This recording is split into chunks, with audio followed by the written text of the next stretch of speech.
नमस्कार साथियों, कनकावती के डिजिटल प्लेटफॉर्म पर आपका हार्दिक स्वागत और अभिनंदन है। आज से हम शिक्षक भर्तियों के लिए संस्कृत व्याकरण और भाषा के बारे में शुरुआत कर रहे हैं। सबसे पहला टॉपिक संस्कृत व्याकरण में संज्ञा प्रकरण, उसकी शुरुआत करने जा रहे हैं, तो मेरे साथ बने रहो। आपको जितने भी शिक्षक भर्तियाँ हैं, जैसे REET mains, grade 2, grade 1, Sanskrit व्याकरण के जो भी सवाल है वो यहीं से आएंगे, इससे बाहर कुछ नहीं आने वाला। तो ध्यान से पूर्ण मनोयोग के साथ क्लासों का अध्ययन करें। नियमित रूप से आपको आज से संस्कृत व्याकरण की क्लास रोजाना मिलने वाली है, तो मेरे साथ बने रहो।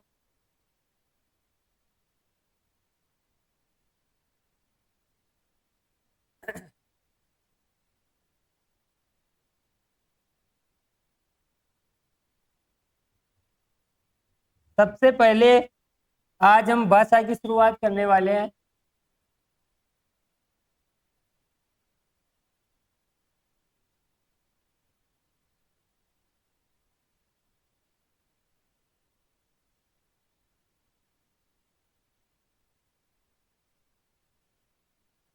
हाँ, सबसे पहला प्रकरण है हमारा संस्कृत व्याकरण में संज्ञा प्रकरण।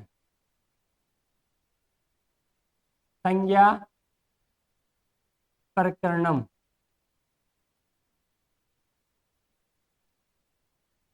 संज्ञा प्रकरण जो संस्कृत भाषा और व्याकरण है वो क्या है, किसका नाम भाषा है, किसका नाम व्याकरण है। संज्ञा का शाब्दिक अर्थ होता है नाम, तो भाषा और व्याकरण क्या है उसके बारे में जानने वाले हैं। इसमें सबसे पहला संज्ञा प्रकरण में हम शब्द लेते हैं भाषा।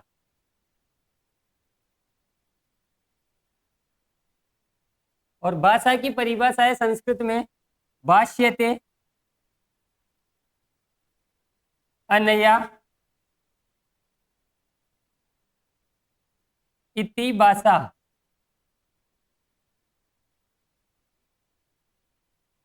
भाष्यते अनया इति भाषा।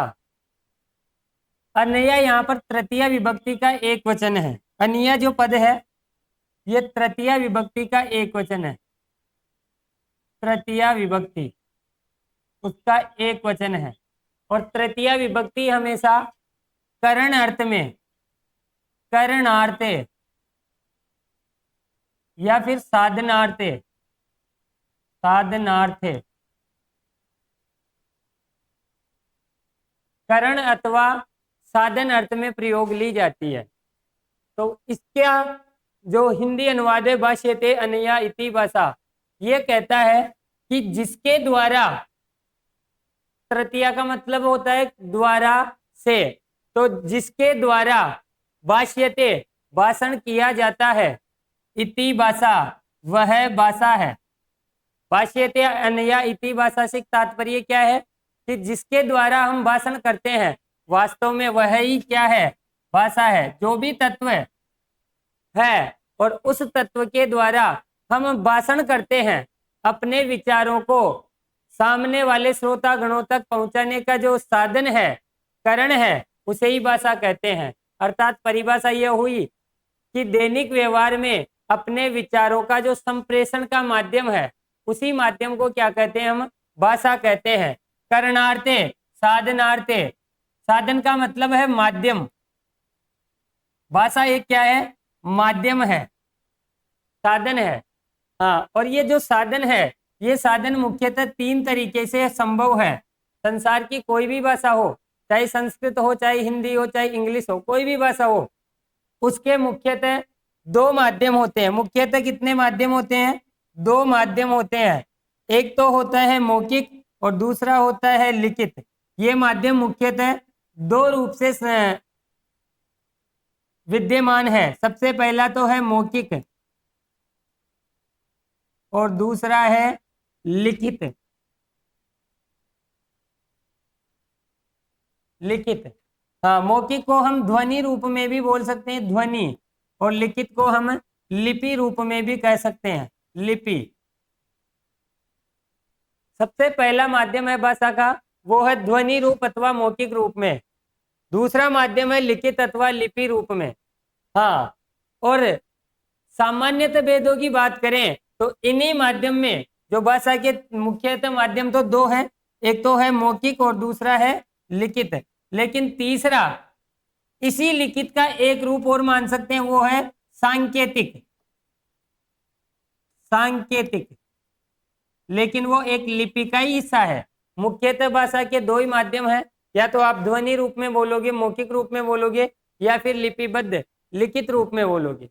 लेकिन कभी कभार क्या है, अगर व्यक्ति स्वयं और उसके सामने श्रोतागण स्वयं है तो वो संकेतों के माध्यम से भी अपने जो मन के भाव हैं और मस्तिष्क के जो विचार है उनको उस श्रोता के सामने संप्रेषित करता है। तो तीसरा जो माध्यम है वो कौन सा हो सकता है? सांकेतिक हो सकता है। लेकिन मुख्यतः भाषा के माध्यमों की बात करें तो वो माध्यम है मौखिक या ध्वनि, और दूसरा है लिखित अथवा लिपि। चलो, ये भाषा है। तो भाषा की परिभाषा संस्कृत में याद रखना, भाष्यते अनया इति भाषा, जिसके द्वारा भाषण किया जाता है वह ही भाषा है। और भाषा कौन कौन से अर्थों में प्रयोग में ली जाती है? करणार्थे या साधनार्थे। और भाषा एक क्या है? माध्यम है, मीडियम है। और ये माध्यम पुनः कितने माध्यम है कोई भी भाषा के? तो मुख्यतः दो माध्यम है, एक तो मौखिक ध्वनि, दूसरा लिखित लिपि। लिपि का एक तीसरा सामान्यतः भेद देख सकते हैं तो वो सांकेतिक है। हाँ, इसके आगे जो भाषा का प्राण है, भाषा का प्राण कहते हैं हम व्याकरण को। किसे कहते हैं भाषा का प्राण? व्याकरण को कहते हैं। व्याकरण, व्याकरणम, भाषा का प्राण व्याकरण। क्यों कहते हैं व्याकरण को भाषा का प्राण? क्योंकि जिस भाषा का व्याकरण जितना शुद्ध है, परिष्कृत है, प्रामाणित है, सरल है, वो भाषा उतने लंबे समय तक जीवित रहने वाली है। जीवित रहने का तात्पर्य है कि वो लंबे समय तक पढ़ी और पढ़ाई जाने वाली है। चलो, तो भाषा का प्राण किसे कहा जाता है? व्याकरणम, व्याकरण को कहा जाता है। इसके बाद में व्याकरण किसे कहते हैं? तो व्याकरण की परिभाषा है व्याक्रियन्ते, व्याक्रियन्ते, व्याक्रियन्ते, व्युत्पाद्यन्ते, व्युत्पाद्यन्ते, शब्दाः, शब्दाः अनेन इति व्याकरणम, इति व्याकरणम। जो व्याकरण की परिभाषा है वो है संस्कृत में व्याक्रियन्ते अर्थात व्युत्पाद्यन्ते, शब्दाः अनेन इति व्याकरणम। यहाँ पर भी तृतीय विभक्ति का एक वचन है अनेन, अर्थात व्याकरण भी जो है वो भी आपको पता करना है, याद रखना है कि किस अर्थ में प्रयोग में ली जाएगी, करणार्थे या साधनार्थे। अर्थात व्याकरण भी साधन ही है, भाषा भी साधन ही है, करणार्थे। तो ध्यान रखना, अनेन तृतीय विभक्ति का एक वचन, अर्थात व्याकरण भी एक क्या है? साधन है। व्याकरण भी एक क्या है? साधन है। तो व्याकरण का प्रयोग भी कौन से अर्थ में? साधनार्थे, या फिर कौन से अर्थ में? करणार्थे, करणार्थे, करण अर्थ में प्रयोग ली जाती है।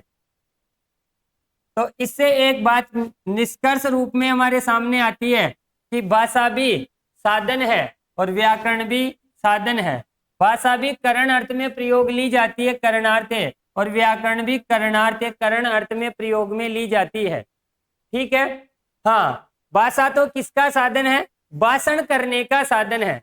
व्याकरण किसका साधन है? हाँ, व्याकरण किसका साधन है? व्याक्रियन्ते व्युत्पाद्यन्ते, शब्दाः की शब्दों की व्याकृति या फिर व्युत्पत्ति।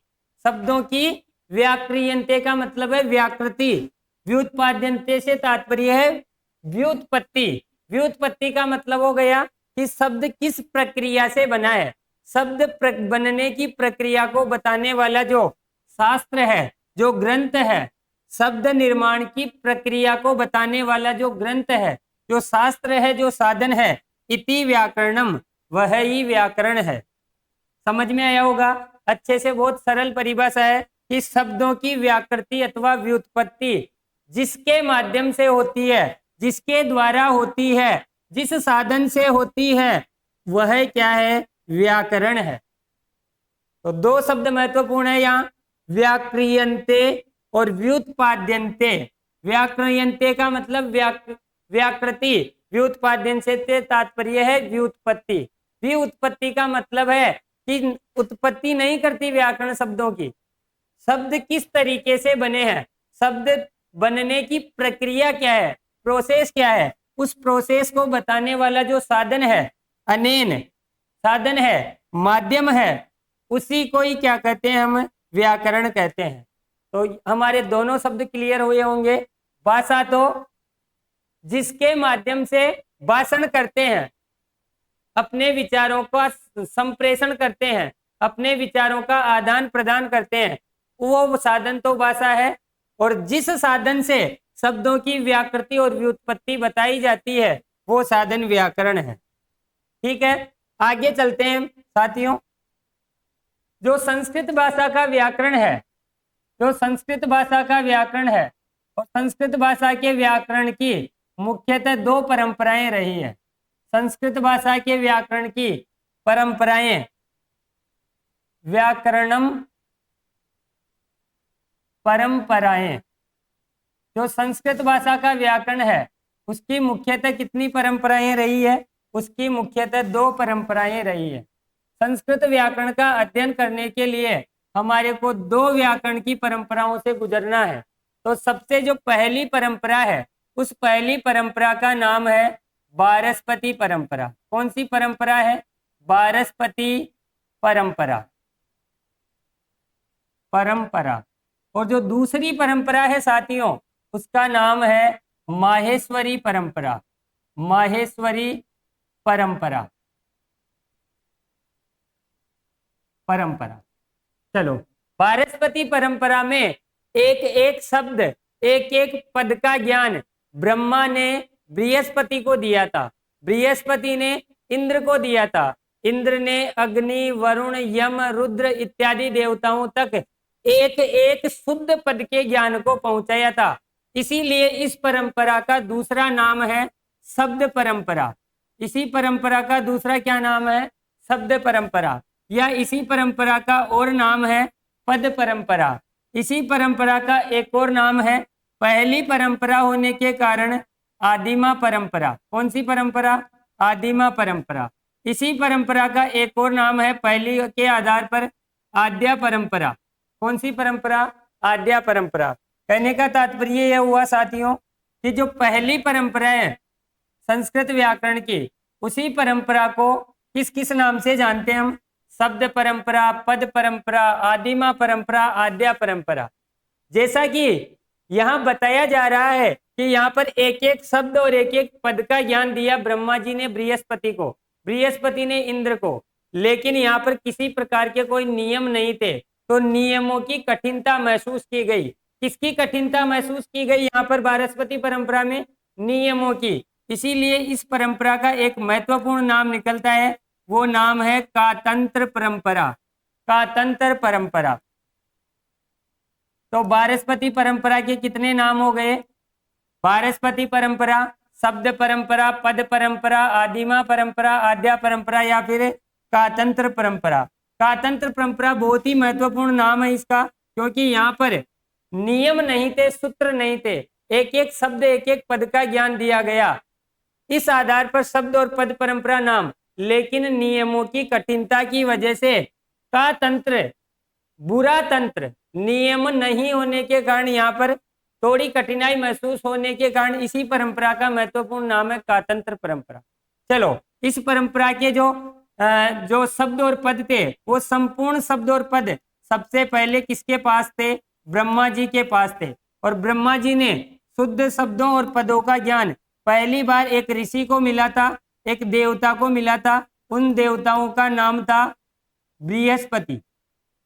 बृहस्पति। और इन बृहस्पति ने सबसे पहली बार इंद्र को शुद्ध शब्दों और शुद्ध पदों का ज्ञान दिया था। इंद्र ने आगे चलकर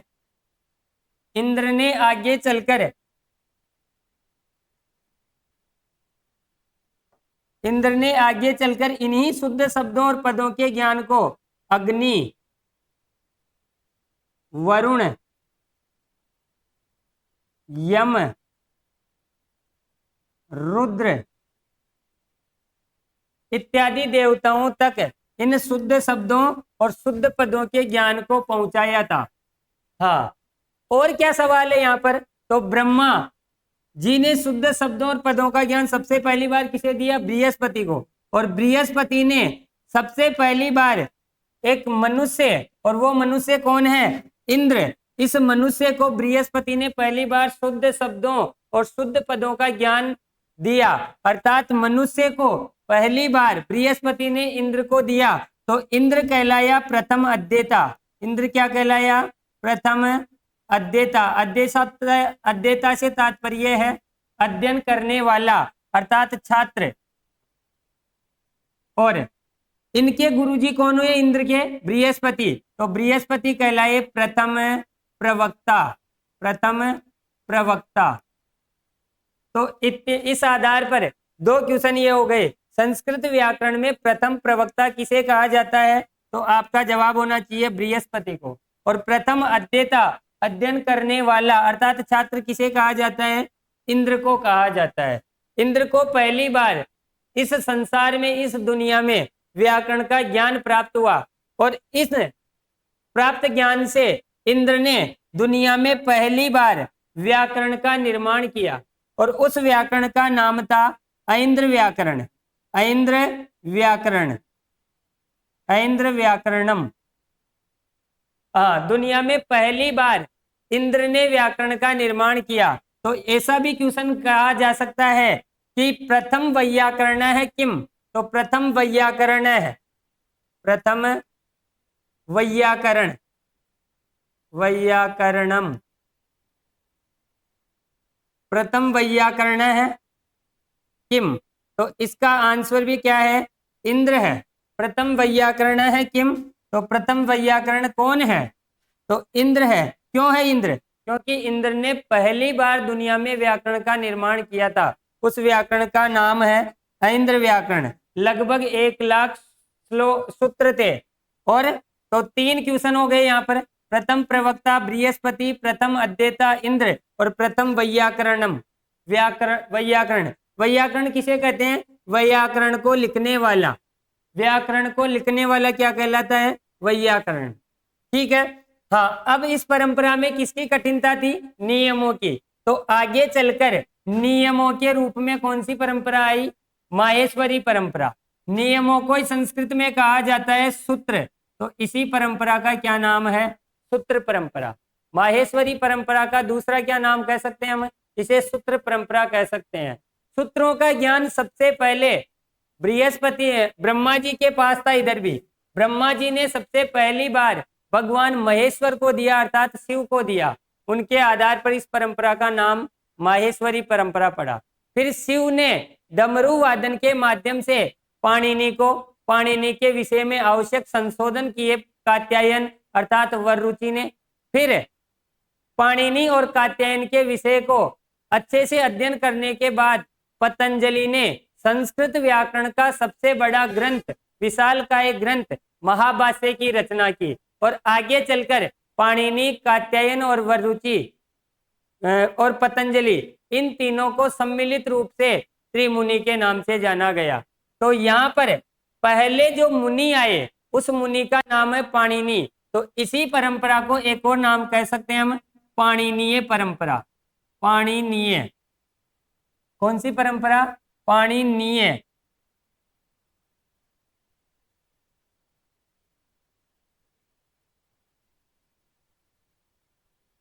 पाणिनीय परंपरा।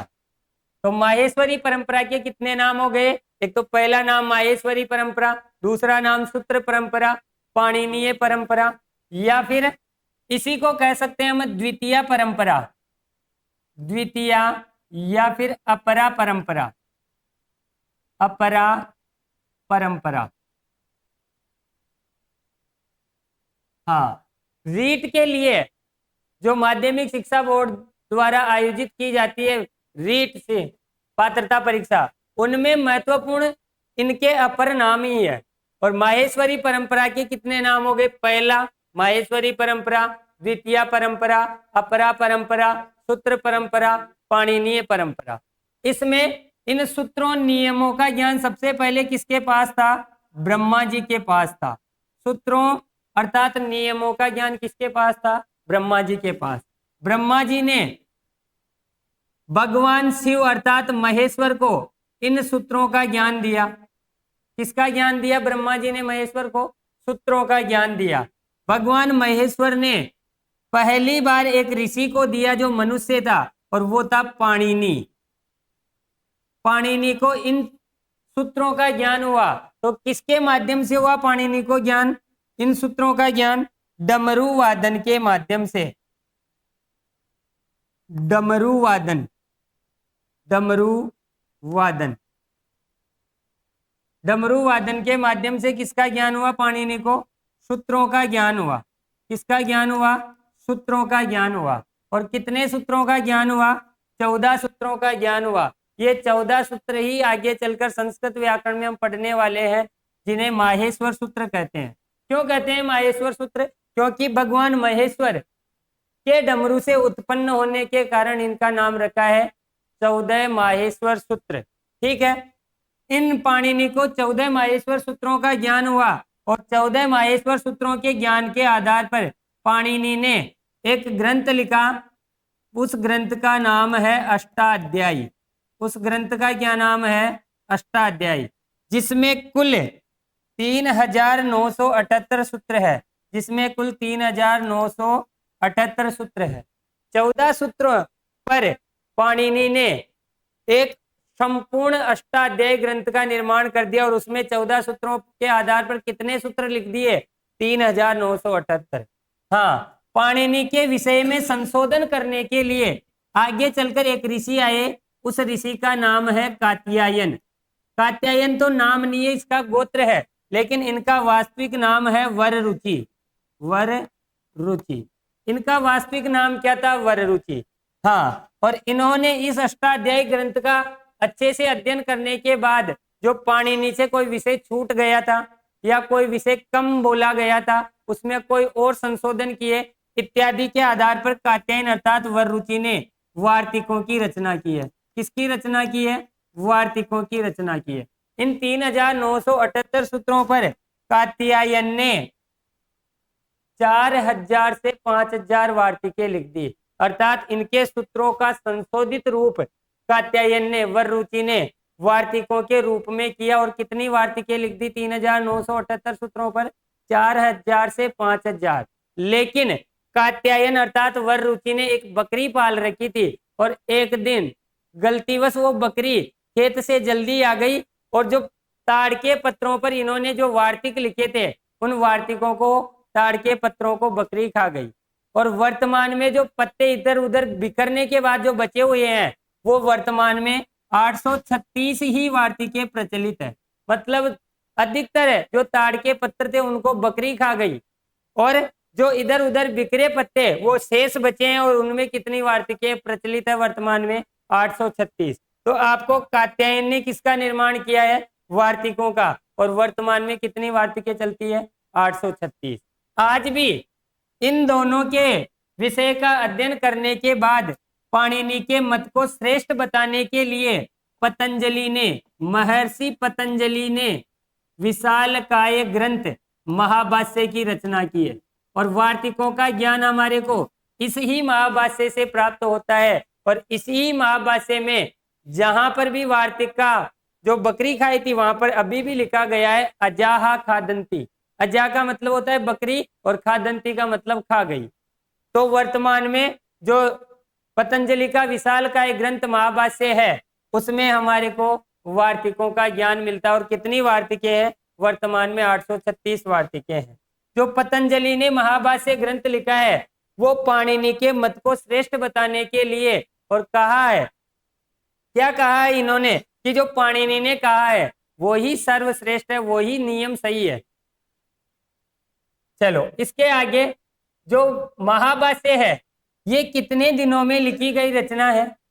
तो ये पतंजलि जी ने 84 अथवा 85 दिनों में लिखी गई रचना है। कितने दिनों में लिखी गई रचना है ये महाभाष्य? 84 अथवा 85। हाँ, महाभाष्य का विभाजन किसमें है? तो महाभाष्य का विभाजन आहनिकों में है। आहनिक का मतलब होता है दिन, अर्थात महाभाष्य का विभाजन आहनिक मतलब कितने दिनों में है? तो 84 अथवा 85 दिनों में है। अर्थात पाणिनि जो पतंजलि है वो कितने विद्वान रहे होंगे, मात्र 84 अर्थात 85 दिन में पाणिनि की अष्टाध्यायी का अध्ययन किया और वररुचि के वार्तिकों का अध्ययन किया और पाणिनि के मत को श्रेष्ठ बताया और मात्र 85 दिनों में संस्कृत व्याकरण का सबसे बड़ा ग्रंथ महाभाष्य रच दिया और इसमें पतंजलि के मत को श्रेष्ठ बताया गया है। ठीक है, महाभाष्य का विभाजन आहनिकों में है। आहनिक किसमें है? आहनिकों में। आहनिक से तात्पर्य है कि एक दिन में जितना कार्य निवृत्त हुआ उसे आहनिक कहा गया। अर्थात एक दिन में जो कार्य इन्होंने किया वो एक आहनिक, अर्थात 84 अथवा 85 दिनों में इन दोनों की रचनाओं का अध्ययन करने के बाद इन्होंने एक ग्रंथ लिखा। उस ग्रंथ का नाम है महाभाष्य, जो 84 अथवा 85 दिनों में लिखा गया है। चलो, तो संस्कृत व्याकरण की जो परंपराएं हैं ये दो परंपराएं हैं। पहली परंपरा बारहस्पति परंपरा। बारहस्पति परंपरा नाम क्यों है? क्योंकि भगवान बृहस्पति, भगवान किसके आधार पर? बृहस्पति के आधार पर इस परंपरा का क्या नाम है? बारहस्पति परंपरा है। इधर भगवान महेश्वर के आधार पर इस परंपरा का क्या नाम है? माहेश्वरी परंपरा है। ठीक है, इसके बाद में इस परंपरा में ब्रह्मा जी के पास शुद्ध शब्द और पद थे, तो शब्द परंपरा, पद परंपरा। पहली परंपरा थी संस्कृत व्याकरण की आदिमा आद्या परंपरा, नियमों की कठिनता के कारण कातंत्र परंपरा। हाँ, बृहस्पति ने सबसे पहली बार इंद्र को ज्ञान दिया था, मनुष्य को, तो इंद्र हुआ दुनिया का पहला अध्येता, प्रथम अध्येता, और बृहस्पति हुए प्रथम प्रवक्ता। प्रवक्ता का मतलब शिक्षक। हाँ, इंद्र ने पहली बार दुनिया में ऐन्द्र व्याकरण का निर्माण किया, तो प्रथम वैयाकरण भी कौन हुए? इंद्र हुए। वैयाकरण को लिखने वाला, व्याकरण को लिखने वाला वैयाकरण। ठीक है, इधर से ये क्वेश्चन है। इसके आगे दूसरी परंपरा किसके रूप में आई? सूत्रों के रूप में, नियमों के रूप में। और नियम को संस्कृत में क्या कहते हैं? सूत्र। तो माहेश्वरी परंपरा का दूसरा नाम सूत्र परंपरा। पाणिनीय परंपरा, द्वितीय परंपरा, अपरा परंपरा। इस परंपरा में सूत्रों और नियमों का ज्ञान सबसे पहली बार ब्रह्मा जी के पास था। ब्रह्मा जी ने भगवान शिव को दिया। भगवान शिव ने भगवान पाणिनि के विषय में संशोधन कात्यायन वररुचि ने किए वार्तिकों के रूप में, और पाणिनि और कात्यायन के विषय का संशोधन करने के बाद भगवान पतंजलि ने पाणिनि के मत को श्रेष्ठ बताया और महाभाष्य की रचना की मात्र 85 दिनों में। इस महाभाष्य का विभाजन आहनिकों में है। आहनिक से तात्पर्य है एक दिन में निवृत्त कार्य, अहना निवृत्तम आहनिकम। एक दिन में निवृत्त कार्य को आहनिक कहा जाता है। तो आगे चलकर अब अध्ययन करने वाले हैं जो पाणिनि और कात्यायन और पतंजलि है, ये संस्कृत व्याकरण के आगे चलकर क्या कहलाए? त्रिमुनि। तो आगे चलते हैं, त्रिमुनि कौन है? त्रिमुनि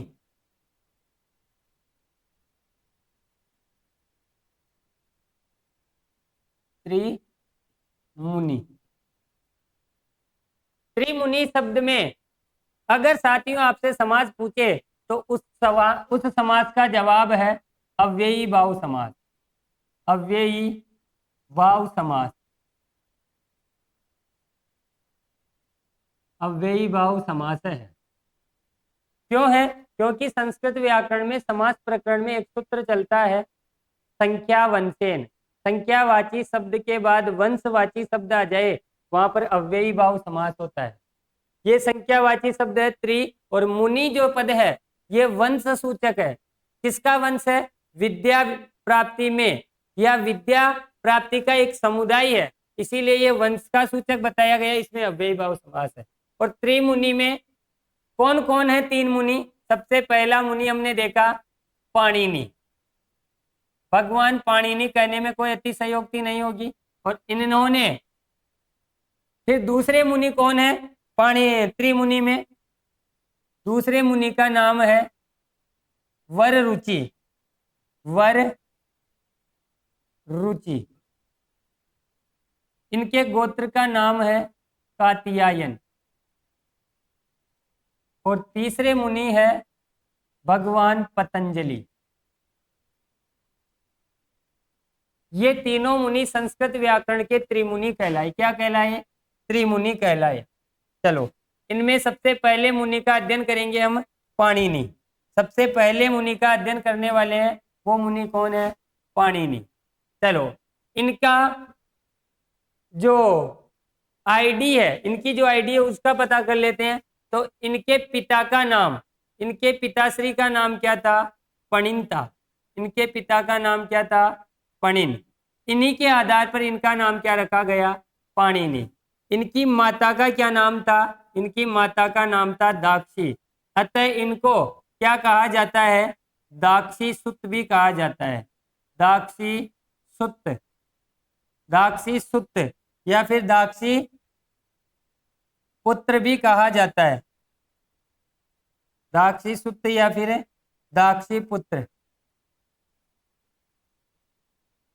पुत्र। चलो, इनके गांव का नाम था, विलेज का नाम था सलातुर। सलातुर, इसलिए इनको सालातूर्य भी कहा जाता है। सालातूर्य। तो पाणिनि के कितने नाम हुए? पिता के आधार पर नाम पणिन, माता के आधार पर दाक्षी पुत्र या दाक्षी सुत, गांव के नाम के आधार पर सालातूर्य। चलो, इनका जो अध्ययन काल है या इनका जो अध्ययन, इनकी जो शिक्षा है, ये तक्षशिला विश्वविद्यालय में हुई है, जो वर्तमान में पाकिस्तान में है। लाहौर के समीप एक रावलपिंडी है, वहां पर है। चलो, और ये तो इनका हो गया परिचय। पणिन, पिता का नाम, माता का नाम दाक्षी और गांव का नाम सालातूर्य। इनकी जो कृति है, इनकी जो रचना है, रचना, उस रचना का नाम है अष्टाध्यायी। अष्टाध्यायी, अष्टाध्यायी। हाँ, चलो, पाणिनि में अष्टाध्यायी, और अष्टाध्यायी में क्या है? सूत्र है। अष्टाध्यायी में क्या है? सूत्र है। और तो इन्हें एक और नाम दिया जाता है, इस आधार पर पाणिनि का एक और नाम निकलता है, वो नाम है सूत्रकार है। अष्टाध्यायी में सूत्र होने की वजह से पाणिनि को किस नाम से जाना जाता है? सूत्रकार के नाम से। हाँ, सूत्र कोई हम कह सकते हैं शब्द संक्षेपक है। सूत्रकार कोई क्या कह सकते हैं हम? शब्द संक्षेपक है। अर्थात पाणिनि के ये नाम विशेष आपको याद रखने हैं। शब्द संक्षेपक, सूत्रकार है पाणिनि, दाक्षी सुत या दाक्षी पुत्र, सालातूर्य, ये इनके नाम है। अन्य नाम ये आपको विशेष रूप से याद रखने हैं। चलो, पाणिनि का ये परिचय, नाम इत्यादि आपको याद रखना है। दूसरे ऋषि का क्या नाम है? वर रुचि है, और इनके गोत्र का नाम कात्यायन है। इनके बारे में केवल आपको एक ही बात ध्यान रखनी है, ये कहाँ के रहने वाले हैं? दक्षिण भारत के रहने वाले हैं। कहाँ के रहने वाले हैं? दक्षिण भारत के रहने वाले हैं। और पाणिनि और वररुचि, इन दोनों के गुरु का नाम, इन दोनों के गुरु का नाम है उपवर्ष। इन दोनों के गुरु का क्या नाम है? उपवर्ष। हाँ, या फिर इसे इन्हें कह सकते हैं वर्षाचार्य, वर्षाचार्य या उपवर्षाचार्य। तो पाणिनि के गुरु का भी क्या नाम है? उपवर्ष या वर्षाचार्य। और कात्यायन अर्थात वररुचि के गुरु का भी क्या नाम है? उपवर्ष या वर्षाचार्य। आगे तीसरे मुनि आते हैं। इन तीसरे मुनि का नाम है पतंजलि, और इनको कहा जाता है अंतिम मुनि। इनको किस नाम से जानते हैं हम? अंतिम मुनि, अंतिम मुनि। इन्हीं को कहा जाता है श्रेष्ठ मुनि, श्रेष्ठ मुनि, श्रेष्ठ मुनि। हाँ, अंतिम मुनि पतंजलि, श्रेष्ठ मुनि पतंजलि। तो पाणिनि को एक और नाम दे सकते हैं हम। प्रथम मुनि कौन है? प्रथम मुनि। तो प्रथम मुनि कौन है? पाणिनि है। अंतिम मुनि कौन है? पतंजलि है। मध्यम मुनि कौन है? कात्यायन अर्थात वररुचि है। और श्रेष्ठ मुनि कौन है? पतंजलि है। श्रेष्ठता का निर्धारण किस आधार पर किया? तो उसका आधार है यथोत्तरम मुनि नाम प्रामाण्यम। क्या कहा गया है? यथोत्तरम, यथोत्तरम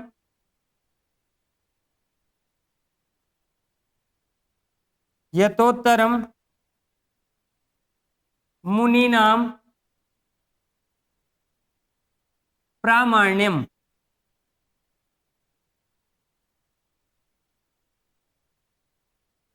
यथोत्तरम, यथा का मतलब है जो, और उत्तरम उत्तर। जो मुनि, मुनि नाम, जो मुनि बाद में हुआ, उत्तर का मतलब होता है बाद। तो इससे तात्पर्य हो गया यथा उत्तरम मुनि नाम, जो मुनि बाद में हुआ वो प्रामाण्यम, वो प्रामाणिक है, श्रेष्ठ है। तो त्रिमुनि में से श्रेष्ठता का निर्धारण किस आधार पर हुआ? सबसे पहले मुनि पाणिनि। पाणिनि से श्रेष्ठ कौन हुए? पाणिनि से श्रेष्ठ कौन हुए? पाणिनि से श्रेष्ठ हुए वररुचि या कात्यायन। इनसे भी श्रेष्ठ कौन हुए? पतंजलि। तो सर्वश्रेष्ठ कौन हुए? पतंजलि। इसीलिए श्रेष्ठ मुनि या सर्वश्रेष्ठ मुनि किसे कहा जाता है? पतंजलि को कहा जाता है।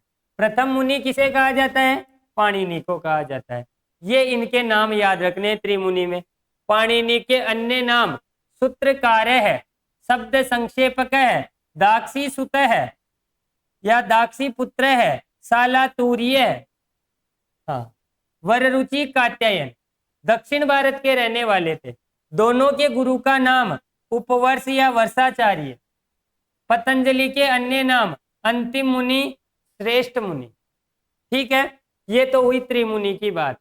अब इनके द्वारा जो रचनाएं लिखी गई है, जैसा कि पाणिनि की रचना का क्या नाम है? अष्टाध्यायी। वररुचि की रचना का क्या नाम है, या कात्यायन की रचना का क्या नाम है? वो है वार्तिक। उसका नाम क्या है? वार्तिक। और जो पतंजलि की रचना है, इनकी रचना का नाम है महाभाष्य। कौन सा भाष्य? महाभाष्य। इन तीनों को सम्मिलित रूप से, तीनों को किनको? अष्टाध्यायी, वार्तिक और महाभाष्य, इन तीनों को सम्मिलित रूप से एक शब्द से संबोधित किया जाता है। उस शब्द का नाम है तदुक्ति ही। कौन सा शब्द है वो? तदुक्ति ही, तदुक्ति ही। तो आगे हम किसका अध्ययन करने वाले हैं? तदुक्ति का अध्ययन करने वाले। तदुक्ति से क्या तात्पर्य है? तेसाम उक्ति तदुक्ति ही। तेसाम उक्ति, उनके द्वारा जो उक्तियां कही गई है, कथन कहे गए हैं, वही तदुक्ति है। अर्थात पाणिनि के द्वारा क्या कथन किया गया है? अष्टाध्यायी। कात्यायन वररुचि के द्वारा क्या कथन किया गया है? वार्तिक। पतंजलि के द्वारा क्या कथन किया गया है? महाभाष्य। इन तीनों को कहा जाता है तदुक्ति। अर्थात इन तीनों के द्वारा जो भी कथन किया गया है, अर्थात जो भी लिखा गया है, वो ही तदुक्ति है। तो आगे चलते हैं, तदुक्ति क्या है और तदुक्ति में कौन कौन सम्मिलित है? तदुक्ति ही। परिभाषा क्या बनेगी? तेसाम उक्ति, तेसाम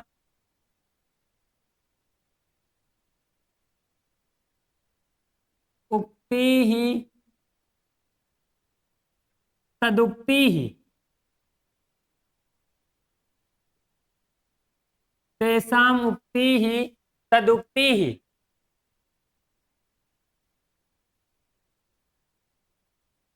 हाँ, और तदुक्ति में कौन कौन शामिल है? पहली रचना है अष्टाध्यायी। अष्टाध्यायी।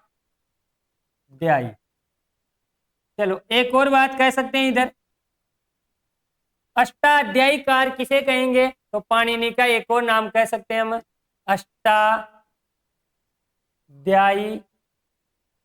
कार है। इनका नाम क्या निकल गया? अष्टाध्यायी कार। क्यों? क्योंकि अष्टाध्यायी की रचना की है, तो अष्टाध्यायी कार है। हाँ, कात्यायन या वररुचि का एक और नाम क्या निकल सकता है? वार्तिक कार्य है। वार्तिक कार्य है। और पतंजलि का एक और नाम क्या निकल सकता है? महाभाष्य कार्य है। महाभाष्य कार्य है। क्यों? क्योंकि इनकी जो रचनाएं हैं तदुक्ति है, उनके आधार पर इनका नाम अष्टाध्यायीकार, कात्यायन वरुचि का नाम वार्तिककार और पतंजलि का नाम महाभाष्यकार भी कह रख सकते हैं, और रख सकते हैं क्या, होता ही है। आगे चलते हैं हम। हाँ, तदुक्ति में पहली रचना अष्टाध्यायी, और अष्टाध्यायी के रचयिता कौन है? पाणिनि है। कौन है? पाणिनि। चलो हम तदुक्ति का अध्ययन कर रहे हैं, तो अष्टाध्यायी के रचनाकार पाणिनि हुए। अब अष्टाध्यायी का अगर हम अध्ययन करेंगे तो अष्टाध्यायी में पहला क्वेश्चन है कि कितने अध्याय है, तो अष्टधन अध्याय। अष्टाध्यायी में कितने अध्याय हुए? अष्टधन अध्याय। हाँ, अष्ट का क्या तात्पर्य है? 8, और अध्याय से क्या तात्पर्य है? अध्याय। अर्थात अष्टाध्यायी में कितने अध्याय हुए? 8 अध्याय। लेकिन ये क्वेश्चन तो पूछ लिया गया रीड 2016 में, अब वापस रिपीट भी हो सकता है, संभावनाएं तो है। लेकिन आगे भी क्वेश्चन पूछा जा सकता है कि जो अष्टाध्यायी के 8 अध्याय है, उन अध्यायों का विभाजन किसमें है? तो अध्यायों का भी विभाजन है कि प्रत्येक अध्याय में, अष्टाध्यायी के जो प्रत्येक अध्याय है, एक एक अध्याय है 8 अध्याय करके, प्रत्येक अध्याय में, अष्टाध्यायी के प्रत्येक अध्याय में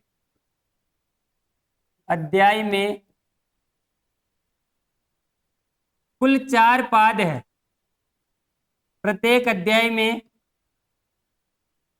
4 पाद है। कितने पाद है? 4। पाद का मतलब चरण है। एक अध्याय का विभाजन किसमें किया गया है? पादों में किया गया। मतलब प्रत्येक अध्याय, 8 अध्याय है तो 8 के 8 अध्यायों का विभाजन 4-4 पादों में किया गया। प्रत्येक अध्याय में कितने पाद? 4 पाद। इसलिए 8 अध्यायों में 8 अध्यायों में 8 अध्यायों में 8 गुणा 4 बराबर 32 पाद। कितने पाद हुए अष्टाध्यायी में? 32। हाँ, सूत्रों की संख्या तो हमने देख ही ली थी। अष्टाध्यायी में सूत्र कितने थे? 3978। हाँ, इन 3978 सूत्रों का विभाजन पहली बार किसमें है? अध्यायों में। और कितने अध्यायों में? 8 अध्यायों में। अब इन 8 अध्यायों का भी विभाजन किसमें है? प्रत्येक अध्याय में 4 पाद। और 8 अध्यायों में कुल कितने पाद हुए? 32 पाद। इन 32 पादों का भी पुनः विभाजन है कि प्रारंभ के 29 पाद किस नाम से जाने जाते हैं और अंतिम 3 पाद किस नाम से जाने जाते हैं। तो 29 और 3 कितने हो जाएंगे? 32। 29 पादों को कहा जाता है सपाद सप्ताध्यायी। सपाद सप्ताध्यायी। सपाद सप्ताध्यायी क्यों कहते हैं? क्योंकि 7 अध्याय तो कंप्लीट है। 7 चौक 28। कितने पाद हुए? 28 पाद। और 8वें अध्याय का पहला पाद। ये 29 पाद किस तरीके से है? देखो इधर, 28 पाद तो 28, मतलब 7 अध्याय तो कंप्लीट, तो 7 चौक 28 और 8वें अध्याय का पहला पाद, ये मिलाकर कितने पाद होते हैं? 29 पाद। तो सपाद सप्ताध्यायी का मतलब है सपाद सप्ताध्यायी। सप्ताध्यायी से तो तात्पर्य है 7 अध्याय, और सपाद का मतलब है सवा। सवा क्यों? क्योंकि एक अध्याय में 4 पाद है, और 4 पाद के 4 हिस्से करते हैं तो एक एक पाद बचता है, और एक पाद 7 में मिलाते हैं तो कितना होता है? वो 7.25। और 7.25 को संस्कृत में कहते हैं सपाद सप्त। फिर शब्द है अध्यायी, तो नया शब्द बन गया हमारे संधि होने के बाद, सपाद सप्ताध्यायी। तो इतना ध्यान रखना है कि अष्टाध्यायी के जो 32 पाद है कुल, उनमें से जो प्रारंभ के 29 पाद है, प्रारंभिक 29 पाद, कौन से पाद है ये? प्रारंभिक।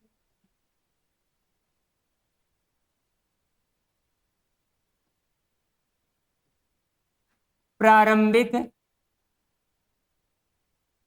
29 पाद। इन प्रारंभिक 29 पादों को सपाद सप्ताध्यायी के नाम से जाना जाता है। तो अंतिम 3 पाद को किस नाम से जाना जाता है?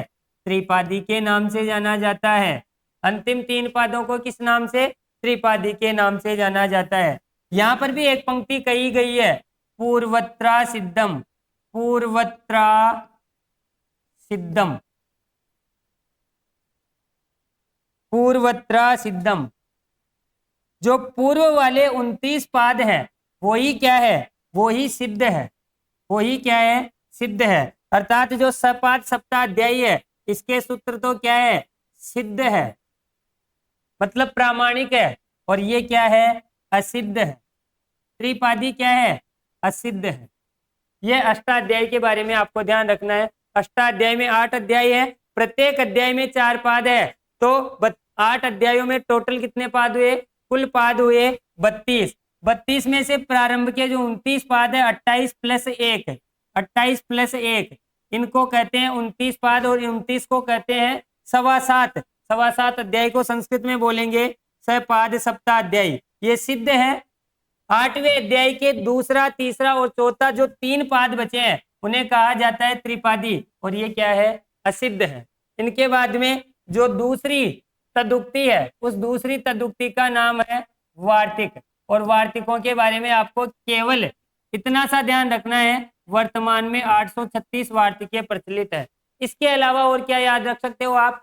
वार्तिकों की पहचान है, वार्तिकों के अंत में वाच्यम, वाच्यम, वक्तव्यम, वक्तव्यम, या फिर उपसंख्यानम, उपसंख्यानम पदों का प्रयोग होता है।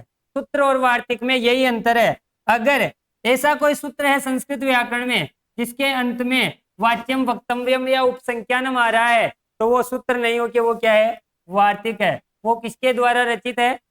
वररुचि के द्वारा, कात्यायन के द्वारा रचित है। तो ये कात्यायन की क्या हो गई? तदुक्ति हो गई। तीसरे और अंतिम मुनि जो है श्रेष्ठ मुनि, उनकी तदुक्ति का नाम है महाभाष्य। उनकी तदुक्ति का क्या नाम है? महाभाष्य। और महाभाष्य का विभाजन किसमें है? महाभाष्य का विभाजन जैसा कि हमने पहले जाना कि आहनिकों में है। किसमें है? आहनिकों में है। किसमें है? आहनिकों में।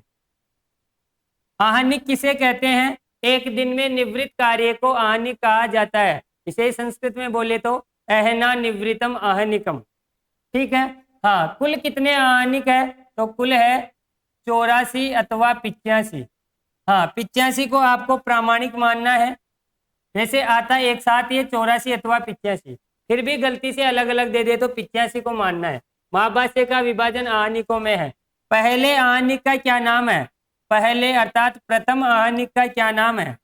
प्रथम आहनिक, प्रथम आहनिक, इसका नाम है पसपसाहनिक, पसपसाहनिक।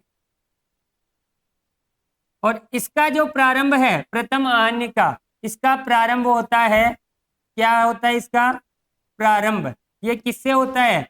अत शब्दानुशासनम, अत शब्दानुशासनम। महाभाष्य का पहला आहनिक, प्रथम आहनिक पसपसाहनिक, याद रखना है। महाभाष्य का विभाजन आहनिकों में, इस जो 84-85 आहनिक है इनमें सबसे पहले आहनिक का, प्रथम आहनिक का नाम है पसपसाहनिक। इसका भी प्रारंभ जो है वो अत शब्दानुशासनम से होता है। इसीलिए संस्कृत व्याकरण को शब्दानुशासन के नाम से भी जाना जाता है। संस्कृत व्याकरण का ही दूसरा क्या नाम है? शब्दानुशासन। जैसा कि आपने थंबनेल में देखा होगा भाषा एवं व्याकरणम, तो व्याकरण का दूसरा क्या नाम रख सकते हैं हम? शब्दानुशासनम। किसका अनुशासन है वास्तव में? यहाँ पर शब्दों का अनुशासन है। शब्दानुशासनम,